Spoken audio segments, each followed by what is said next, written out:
दोस्तों, स्वागत है आपका स्टडी आईक्यू में। और मैं अभिनव राज आपके लिए बीपीएससी मेंस के मोस्ट इम्पॉर्टेंट क्वेश्चंस की एक सीरीज लेकर आया हूं। और आज हम डिस्कस करने वाले हैं एक बहुत ही खास पर्सनालिटी के बारे में। Bihar public service commission mains के परीक्षाओं में पर्सनालिटी के ऊपर क्वेश्चंस पूछे जाते हैं अलग अलग तरीके से। जैसे कभी महात्मा गांधी जी के बारे में, कभी पंडित नेहरू जी के बारे में, कभी रविंद्रनाथ टैगोर के बारे में। अब इसमें बहुत सारे पहलू हो सकते हैं, जैसे कि रविंद्रनाथ ठाकुर का जो एक नेशनलिज्म का पहलू है, उन्होंने राष्ट्रवाद को कैसे देखा है, उनके लिए एजुकेशन का क्या मतलब था, गांधी जी का कंपैरिजन टैगोर साहब के साथ, या फिर नेहरू के लिए सोशलिज्म क्या था, नेहरू के लिए नेशनलिज्म के क्या मायने थे। अगर हम बात करें इंपावरमेंट की, या फिर अगर हम कहें समाज के सबसे निचले तबके का उत्थान, तो महात्मा गांधी जी इसको कैसे देखते थे। महात्मा गांधी जी का बाबा भीमराव अंबेडकर जी से कंपेयर करना, या फिर कुछ और इंपॉर्टेंट पर्सनालिटी जैसे कि लोहिया साहब के बारे में, या अगर हम डॉक्टर राजेंद्र प्रसाद जी की बात करें तो इनके बारे में घुमा घुमा के कई बार अलग अलग तरीके से क्वेश्चंस पूछे गए हैं। और इसका सीधा ये मतलब है कि इन विभूतियों के पर्सनालिटी के बारे में जितना कुछ आप जान सकते हैं वो सब कुछ आप कलेक्ट करके रखे रहें कि एग्जाम में अगर आपसे पूछ लिया जाए किसी भी डायमेंशन में तो आपके पास एनफ फर्दर पॉइंट्स हों।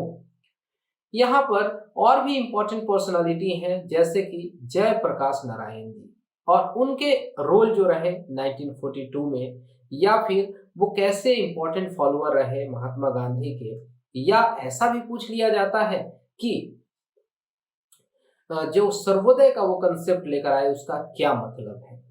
खैर, आज हम बात करेंगे यहाँ पर डॉक्टर राजेंद्र प्रसाद के बारे में, बहुत डिटेल में जानेंगे, क्योंकि ऐसे बहुत ही कम पैशनेट लोग होते हैं जो इतने अच्छे अच्छे ल्यूक्रेटिव पोस्ट को, प्रोफेशंस को ठुकरा देते हैं जस्ट टू परस्यू जो गोल है कि हम अपने देश को आजाद कराएंगे। इस तरीके का विल पावर रखने वाला बहुत कम ही व्यक्ति होता है।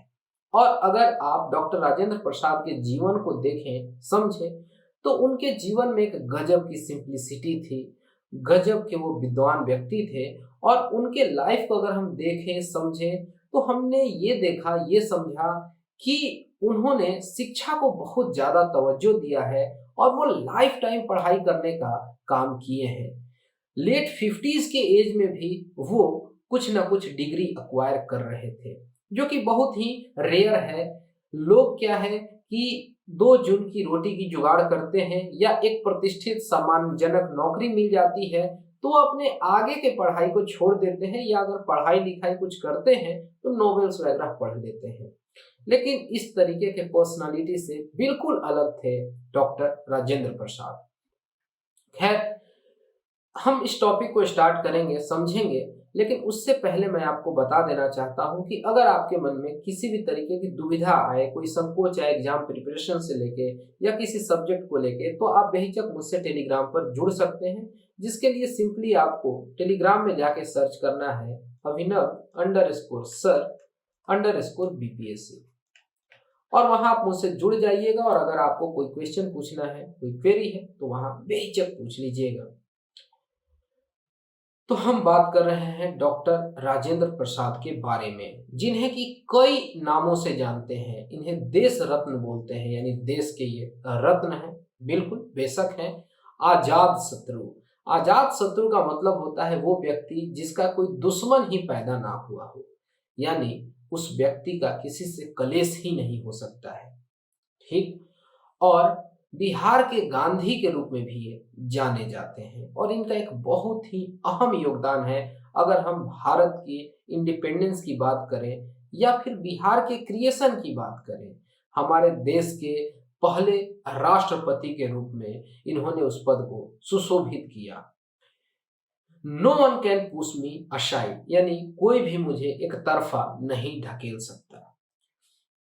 अपने इच्छा शक्ति के लिए, अपने कंसेप्चुअल क्लैरिटी के लिए, अपने बार्गेनिंग कैपेसिटीज के लिए और अपने एकाग्रता के लिए ये जाने गए हैं। इनकी जो डिटर्मिनेशन है या जो नेशनलिस्ट थिंकिंग है, और यही सब गुण जो है इन्हें देश रत्न बनाती है। डॉक्टर राजेंद्र प्रसाद भारत के पहले राष्ट्रपति हैं और इनका जन्म जो है 3 दिसंबर 1884 को जीरादेई नामक गांव में हुआ है, जो बिहार के सिवान डिस्ट्रिक्ट में पड़ता है। और इनके बहुत तरीके के पॉलिटिकल और सोशल कंट्रीब्यूशंस हैं, जिसके वजह से भारत रत्न से इन्हें सम्मानित किया गया वर्ष 1962 में। और ये इकलौते प्रेसिडेंट हैं जो कि 2 बार उस टेन्योर में प्रेसिडेंट बने हैं, 1950 से लेके 1962 के बीच में। कायस्थ फैमिली में इनका जन्म हुआ था और कायस्थ फैमिली जो है काफी ज्यादा पढ़ाई लिखाई को तवज्जो देती है। और इनके पिताजी का नाम महादेव सहाय श्रीवास्तव, जो कि एक बहुत विद्वान थे, स्कॉलर थे, संस्कृत के साथ ही साथ पर्शियन लैंग्वेज के। इनकी माताजी कमलेश्वरी देवी, और वो काफी एक रिलीजियस वीमेन थी, और वो अपने बच्चे को यानी डॉक्टर राजेंद्र प्रसाद को बचपन से ही रामायण की, महाभारत की कहानियां सुनाती थी, जिससे उनके अंदर रिलीजियस स्टोरीज से जो थॉट्स आने चाहिए, जो चीज सीखने चाहिए, वो ग्रैप्स करते गए काफी कम एज में ही। और he was the youngest child and had 1 elder brother and 3 elder sisters। और इनकी जो एक सिस्टर हैं, उनका भी एक बड़ा ही अहम योगदान है अगर फ्रीडम स्ट्रगल की हम बात करें। पढ़ाई लिखाई में बचपन से काफी मेधावी थे और एलिमेंट्री एजुकेशन जो है घर में सबसे पहले शुरुआती दौर में वो ट्रेडिशनल एलिमेंट्री एजुकेशन मिलता है होम ट्यूटर के माध्यम से। इसके बाद ये छपरा डिस्ट्रिक्ट स्कूल में इनका दाखिला होता है और यहाँ पर वो छपरा डिस्ट्रिक्ट स्कूल के बाद एक स्कॉलरशिप प्राप्त करते हैं और स्कॉलरशिप के बाद वो कलकत्ता यूनिवर्सिटी में चले जाते हैं, जहां पर कि वो ज्वाइन करते हैं प्रेसिडेंसी कॉलेज इन कलकत्ता। बात 1896 की है, यानी जन्म उनका 1883 का है, तो करीब 12-13 साल के अवस्था में उनकी शादी हो जाती है राजवंशी देवी जी से। और इसके बाद हम देखते हैं कि ये इंट्रेंस क्लियर करते हैं यूनिवर्सिटी ऑफ कलकत्ता में, जहां उनको स्कॉलरशिप मिलता है ₹30 प्रति माह।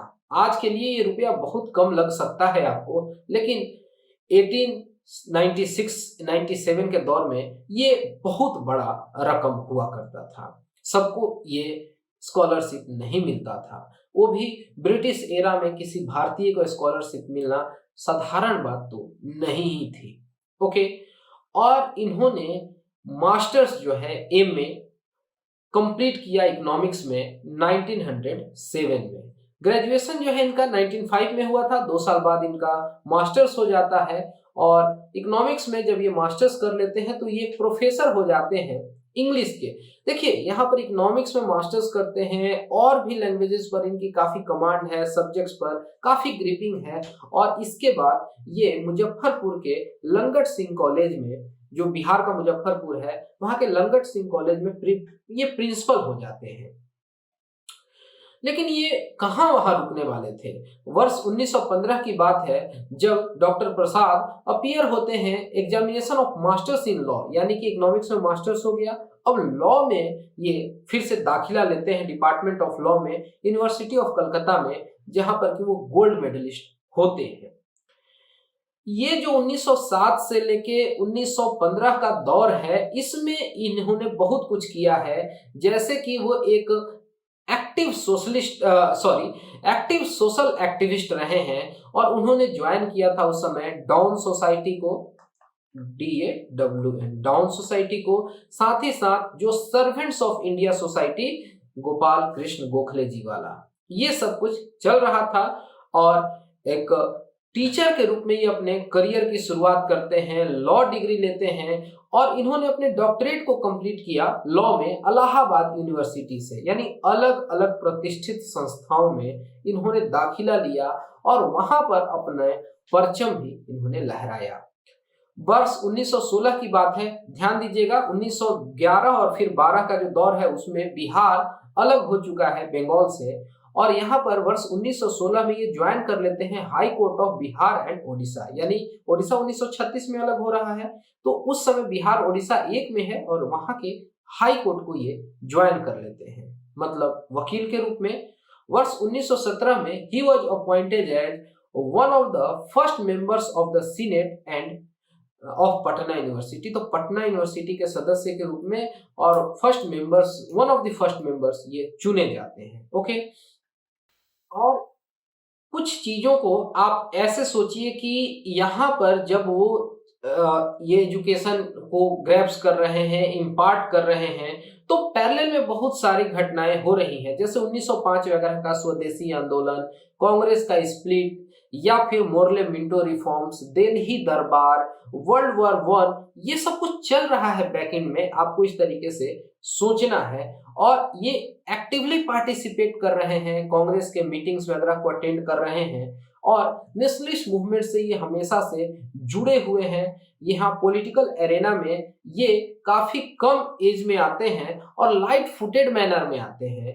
वो एक वॉलेंटियर के तौर पर 1906 के कलकत्ता सेशन को अटेंड करते हैं, जब दादा भाई नौरोजी उस समय प्रेसिडेंट रहते हैं इंडियन नेशनल कांग्रेस के।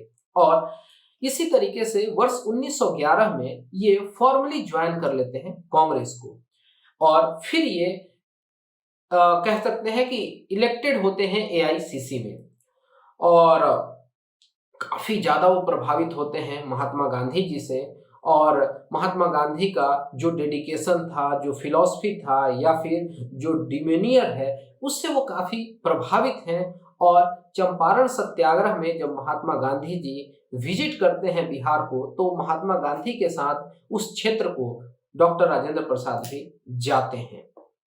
जब 1920 में महात्मा गांधी जी नॉन कोऑपरेशन खिलाफत मूवमेंट की बात करते हैं, उसके कमेंसमेंट की बात करते हैं, तो जो लॉ का काफी ल्यूक्रेटिव 1917 में जो ज्वाइन किए रहते हैं, इतना प्रतिष्ठित और उनकी जो एक वकालत है वो चल पड़ी रहती है, वो उसको छोड़ देते हैं और अपने को फ्रीडम मूवमेंट में पूर्ण रूप से कंट्रीब्यूट कर देते हैं। एक तरीके से अपने इतने ल्यूक्रेटिव जॉब को, वर्क प्रोफाइल को त्याग देते हैं।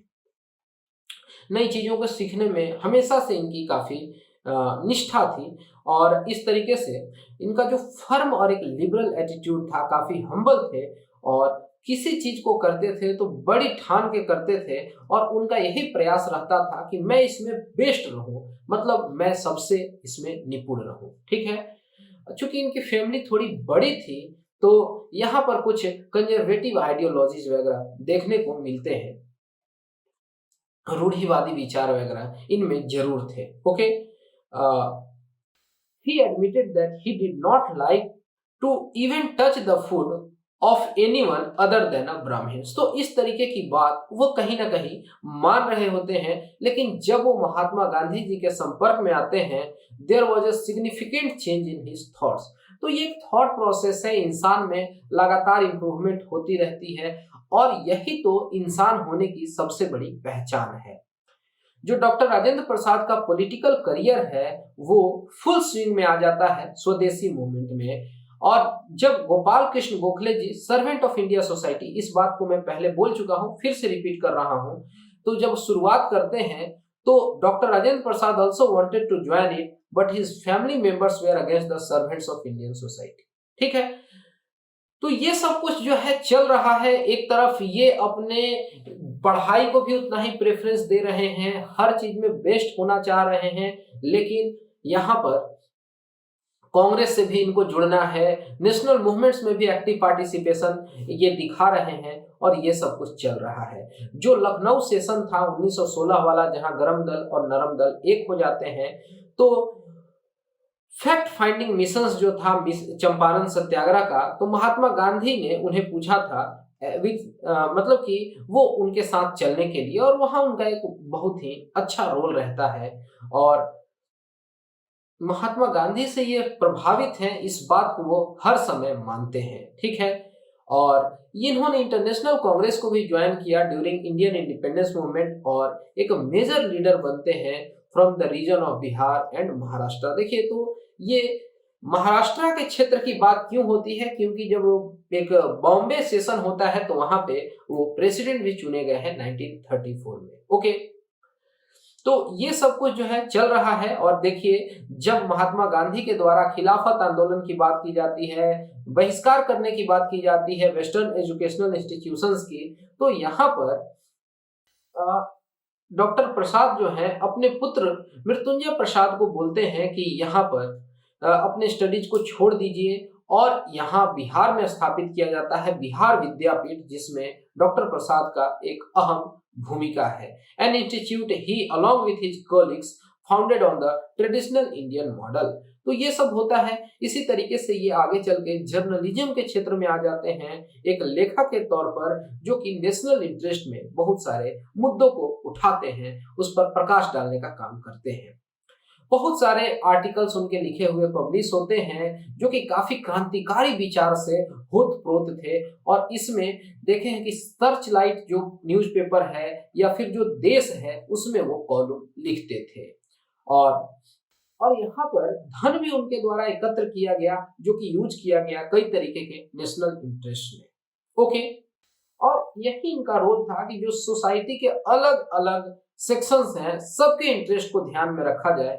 और जब Mahatma Gandhi ji non cooperation movement को विथड्रॉ कर लेते हैं आफ्टर चौरी चौरा इंसिडेंट, तो कांग्रेस और कुछ सेक्शंस जो सोसाइटी के हैं इस बात से खुश नहीं रहते हैं। लेकिन डॉक्टर राजेंद्र प्रसाद जो है इस बात को समझते हैं, जो महात्मा गांधी जी का प्रिंसिपल था नॉन वायलेंस का, और वो मानते हैं कि it would be instrumental in achieving independence. यानी महात्मा गांधी जी के विचारों को एकदम मानने वाले, उसमें विश्वास रखने वाले उन मुट्ठी भर लोगों में, क्योंकि बहुत सारे ऐसे लोग थे जो महात्मा गांधी के विचारों से प्रभावित तो होते थे, लेकिन कई बार उन्हें फिर महात्मा गांधी में भरोसा उठने लगता था।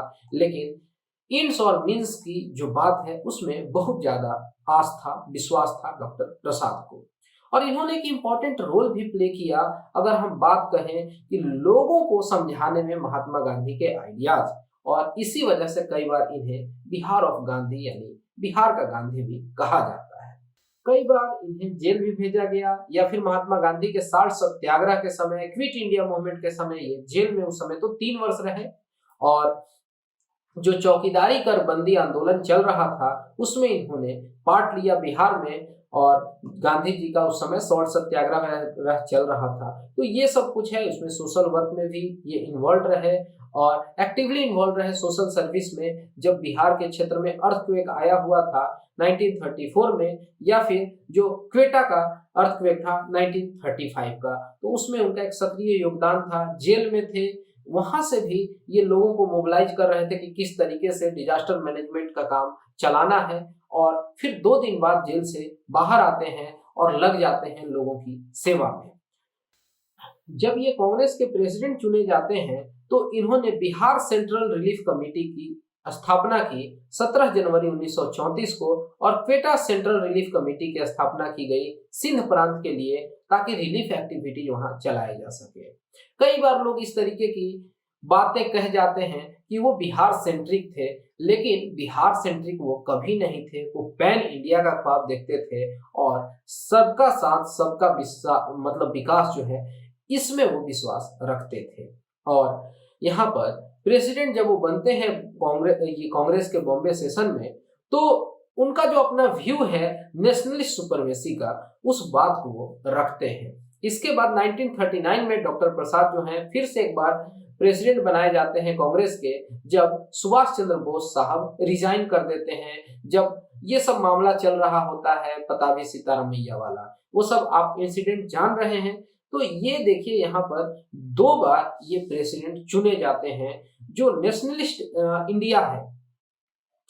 तो यहाँ पर आप इनके आइडियाज को देखते हैं, ये किस तरीके से अपनी बात को रखते हैं। और इनकी सबसे खास बात ये है कि अपनी बात को बहुत ही वैलिड पॉइंट्स के साथ ये हमेशा से रखते थे। और तीसरी बार ये प्रेसिडेंट कांग्रेस के चुने जाते हैं 1947 में, जब आचार्य कृपलानी रिजाइन कर देते हैं उस पोस्ट से। तो ओके, तो ये 3 बार प्रेसिडेंट भी चुने गए। अब हम भारत छोड़ो आंदोलन के समय बात करें तो जो 8 अगस्त 1942 का समय था, कांग्रेस ने क्विट इंडिया रेजोल्यूशन पास कर दिया बॉम्बे में ग्वालियर टैंक मैदान में, और जो टॉप लीडर्स थे वो अरेस्ट कर लिए जाते हैं। तो डॉक्टर प्रसाद को भी अरेस्ट कर लिया जाता है पटना के ही सदाकत आश्रम से, और उनको बांकीपुर सेंट्रल जेल भेज दिया जाता है। और इस तरीके से करीब वो 3 साल तक जेल में बंद रहे for the cause of national interest, और फिर 15 जून 1945 को वो रिलीज होते हैं। तो जो इंतरिम गवर्नमेंट बनती है, जो 12 नॉमिनेटेड मिनिस्टर्स होते हैं जवाहरलाल नेहरू साहब के लीडरशिप में 2 सितंबर 1946 को, तो इनको food and agriculture department allot किया जाता है। इसके बाद ये प्रेसिडेंट चुने जाते हैं, कंस्टिट्यूएंट असेंबली के परमानेंट प्रेसिडेंट चुने जाते हैं नॉन परमानेंट के तौर पर, बिहार के ही डॉक्टर सच्चिदानंद सिन्हा थे। तो 11 दिसंबर 1946 को ये प्रेसिडेंट चुन लिए जाते हैं संविधान सभा के।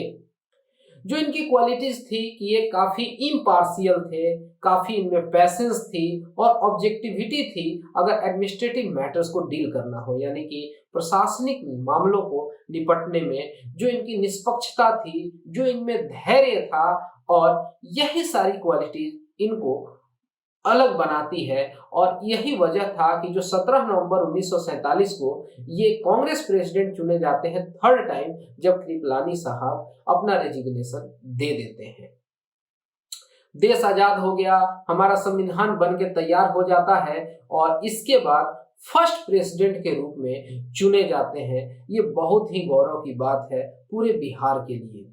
और प्रेसिडेंट होते हैं इंडिया के Prasad, duly acted as required by constitution and was independent of any political party. जो कहा जाता है कि जो प्रेसिडेंट होता है भले ही उसकी एफिलिएशन किसी पॉलिटिकल पार्टी से हो, लेकिन जो इस पोस्ट पर जब आते हैं तो उन्हें पॉलिटिकली न्यूट्रल रहना होता है। अब किसी पार्टी के इंटरेस्ट को नहीं देखना होता है, वो जो देश के प्रथम नागरिक होते हैं। तो इन चीजों का भी बहुत ही ध्यान रखा गया डॉक्टर प्रसाद के द्वारा, और इन्होंने वो सारे प्रिंसिपल्स जो हैं इंडियन कॉन्स्टिट्यूशन के, उसके हिसाब से प्रेसिडेंटशिप को निभाया और काफी अनबायस्ड रहे, कहने का मतलब निष्पक्ष रहे और विवेकपूर्ण रहे। ये दुनिया भर में भ्रमण किए, और भारत की क्योंकि एक नेसेंट कंट्री था, नया नया उसका जन्म हुआ था, तो इसके लिए जो डिप्लोमेटिक रिलेशंस एस्टेब्लिश करने थे उसमें भी फॉरेन नेशंस के साथ इनका एक बहुत अहम योगदान रहा। री इलेक्ट किए जाते हैं प्रेसिडेंट 1952 और 1957 में, और he is the only president in the history of India to accomplish this feat. ये भी इंपॉर्टेंट है। और एक्टिव रोल इनका रहता है स्टेट के अफेयर्स में भी, क्योंकि शुरू में देश का जो ये निर्माण होता है उसमें इनका बहुत योगदान है। तो जो प्रेसिडेंट बन जाते हैं तो कई बार प्रेसिडेंट के पोस्ट को क्रिटिसाइज किया जाता है, रबर स्टैम्प जैसे वर्ड्स का प्रयोग किया जाता है, लेकिन डॉक्टर राजेंद्र प्रसाद उस समय किसी भी रूप में रबर स्टैम्प नहीं थे। स्टेट के अफेयर्स में, वेलफेयर में हमेशा सक्रिय रहते थे। और बात 1962 की है, जो 12 साल प्रेसिडेंट रहने के बाद वो रिटायरमेंट अनाउंस करते हैं पॉलिटिकल लाइफ से, पब्लिक लाइफ से, और अब थोड़ा वो आराम देना चाहते हैं अपने शरीर को। और इस तरीके से मई 1962 में वो पटना लौट जाते हैं, और यहाँ पर जो सदाकत आश्रम है गंगा नदी के किनारे, अभी भी ये आश्रम है, आप जाके इस आश्रम को विजिट कर सकते हैं पटना में, गंगा नदी के किनारे में, वहां पर जाके विश्राम करते हैं। 1962 में इनको हाईएस्ट सिविलियन अवार्ड यानी भारत रत्न से सम्मानित किया गया, और इन्होंने आखिरी सांस ली फरवरी 28, 1963 को 78 वर्ष की अवस्था में। एक लेखक के रूप में भी हम डॉक्टर राजेंद्र प्रसाद को याद रखते हैं, क्योंकि इन्होंने बहुत सारे कॉलम्स लिखे, बहुत सारे बुक्स लिखे, इंग्लिश में लिखे, हिंदी में लिखे, और इनको एक गजब का कमांड था पर्शियन लैंग्वेज में, उर्दू लैंग्वेज में, संस्कृत में। और इनके कुछ जो इम्पोर्टेंट वर्क्स हैं उसमें आत्मकथा, जो इनकी ऑटोबायोग्राफी 1946 में आती है, इंडिया डिवाइडेड। अब इस तरीके के क्वेश्चन जो हैं एमसीक्यू फॉर्मेट में बीपीएससी प्रीलिम्स में पूछ भी लिए जाते हैं, तो ये 1946 में पब्लिश हुई थी। महात्मा गांधी एंड बिहार, ये इनकी रचना है, और कुछ यादें, इस तरीके की एक ये पुस्तक लिखते हैं।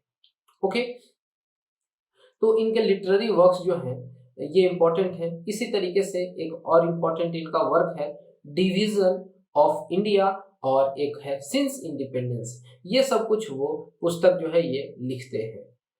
तो इनका एक कह सकते हैं कि कहने की अनकंडीशनल कंट्रीब्यूशन रहा है as a leader of Indian national congress, president के रूप में, और इनको हाईएस्ट सिविलियन अवार्ड से सम्मानित किया गया। ओके, तो ये कुछ है जब ये फर्स्ट प्रेसिडेंट बनते हैं, वो भी बड़ा ही समय गोल्डन रहा इंडिया के लिए, क्योंकि उस समय देश जो है इसको इनके जैसे लीडर्स की जरूरत थी, और उस पोस्ट पर रहते हुए उस कैपेसिटी में इन्होंने जितना कुछ कंट्रीब्यूट किया वो बहुत जरूरी था।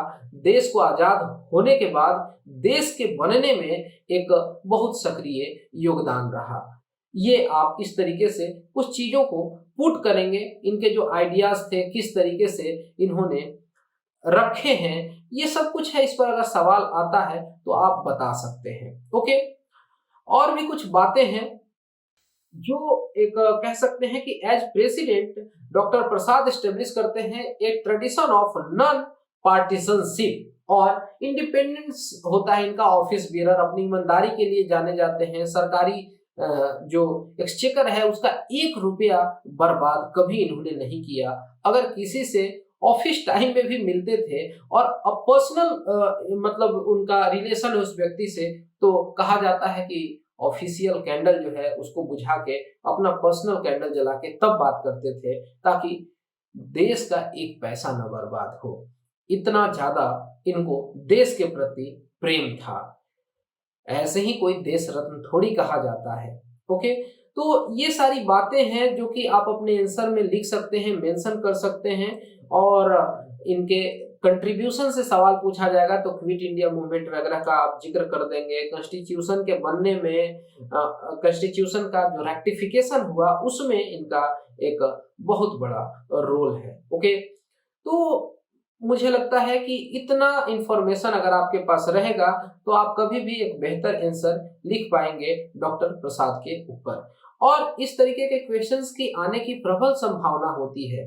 ओके, तो बहुत सारे जो लीडर्स हैं जैसे कि जवाहरलाल नेहरू हुए, वल्लभ भाई पटेल हुए, लाल बहादुर शास्त्री हुए, तो ये प्रोमिनेंट लीडर्स रहे हैं पूरे फ्रीडम स्ट्रगल के, और इन्हीं लिस्ट में एक बहुत बड़ा नाम है डॉक्टर राजेंद्र प्रसाद का। ओके, तो आप कह सकते हैं कि he was one of the chief architect in shaping Republic of India. और एक आपको इनका एटीट्यूड ये समझ आएगा कि हर समय इन्होंने अपने को अपडेट रखा, चीजों को पढ़ा समझा, और कहीं भी ये रुके नहीं हैं, अविरल रहे हैं। यानी कभी ये एक अच्छे प्रोफेसर के तौर पर जाने गए, कभी प्रिंसिपल के रूप में जाने गए, कभी एक बहुत नामी गिरामी वकील के रूप में जाने गए, लेकिन वहां वो रुकते नहीं हैं, वो निरंतर अपने में इम्प्रूवमेंट करते जाते हैं। तो नेशनलिस्ट मूवमेंट में जो इनका एक अपना एरेना है, चंपारण सत्याग्रह से लेके स्वदेशी मूवमेंट उसके पहले होता है, या फिर क्विट इंडिया मूवमेंट हो, या एनसीएम हो, सीडीएम हो, चौकीदारी कर बंदी आंदोलन हो, साल्ट सत्याग्रह हो, नन कोऑपरेशन की बात हो, हर जगह ये दिखते हैं। या स्कूलों का बहिष्कार करना हो, कॉलेज का बहिष्कार करना हो, पेशा जो है वकालत का उसका बहिष्कार करना हो, हर जगह ये नजर आते हैं। नेशनल कॉलेज पटना में इनके द्वारा शुरू किया गया 1921 में, और यहाँ पर फॉरेन गुड्स का जो बहिष्कार होता है उसमें इनका एक बहुत सक्रिय योगदान है।